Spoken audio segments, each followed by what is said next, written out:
Right.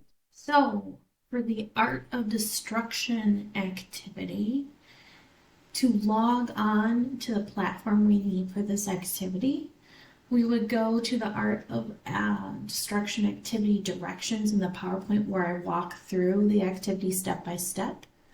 On the second slide, there is a link to get to the activity. So if you click on that link, it will bring you to this page. Now you're going to want to sign up. It's free. So I click sign up.